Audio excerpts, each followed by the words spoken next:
what is the place of mind in the world? Can mind affect matter? And if so, what could this tell us about the nature of reality? In today's episode, we'll explore how a small number of scientists have attempted to test the relationship between mind and matter, and how experiments spanning nearly a century have produced surprising evidence that our minds have a mysterious influence on the world.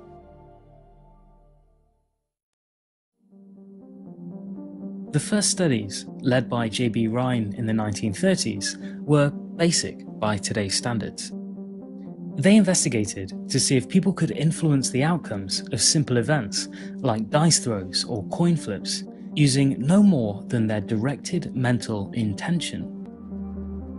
While positive results were reported, in the 1970s, physicist Helmut Schmidt refined the approach by designing the first truly random number generator, or RNG. Schmidt's early RNG derived its random coin flip from the release of electrons from a piece of weakly radioactive material. Schmidt found that even at a distance, when participants mentally intended to influence the RNG, its outputs actually changed to go slightly more in the direction of their intention. The effect was very small, but over many experiments, the results became highly statistically significant. It was as if the minds of the participants were somehow introducing order into the physical process. Later experiments, such as those carried out at Princeton's Engineering Anomalies Research Laboratory, seemed to confirm Schmidt's results. When their participants intended an RNG to produce either more high or low counts, the statistical outputs were often seen to depart from their ordinary random behavior, producing outputs that were more in line with participants' intentions. Nearly 3 decades of research in this area produced positive evidence of a mind-matter effect associated with odds against chance of greater than 1,000,000,000 to 1.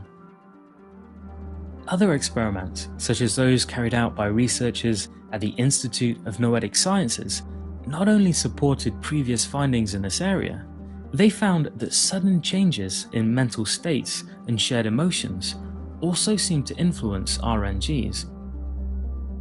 When the researchers took RNGs to events where large groups of people were engaged in similar thoughts and emotions, like sports events or mass meditations, the RNG they took with them was often seen to depart from its ordinary random behavior at the precise times when group attention was expected to be at a peak. The Global Consciousness Project, led by Princeton psychologist Roger Nelson, took this idea to a planetary scale, setting up a worldwide network of RNGs. Nelson predicted that global events which captured the attention of entire populations might produce detectable departures from randomness across the entire network. Over 2 decades, some 500 globally significant events were recorded, including New Year's celebrations, terrorist attacks, and natural disasters, and many of these events were associated with significant increases in statistical order occurring in the network.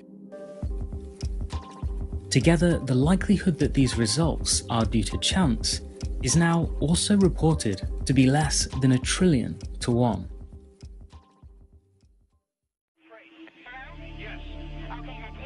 Perhaps the most striking example of a possible global consciousness effect occurred on September the 11th, 2001. As a series of shocking terrorist attacks gripped the attention of billions of minds, the network of RNGs made a series of dramatic departures from their baseline random behavior. On the day of these world-changing events, the RNGs comprising the Global Consciousness Project became inexplicably synchronized, producing the single largest intercorrelation value of any day that year. how these effects occur and what they mean remain mysterious. And yet a large number of studies indicate that where attention and intention go, order mysteriously flows. The mind matter research hints to the existence of an important relationship between consciousness and the physical world. It implies that the ancient belief that mind occupies a fundamental place in reality could have a basis in truth. Hey guys, I hope you found that interesting. If you want to talk more about the subjects in today's episode and talk more about this fascinating research, feel free to jump into the comments section, tell me about what you're reading. If you're not already, please consider supporting my work on Patreon through the link in the description. And for those of you who are already supporting me on this project, thank you for your kindness and generosity.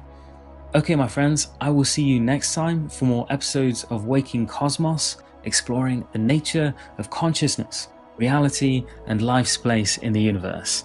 That's about it from me. I hope you have a beautiful day.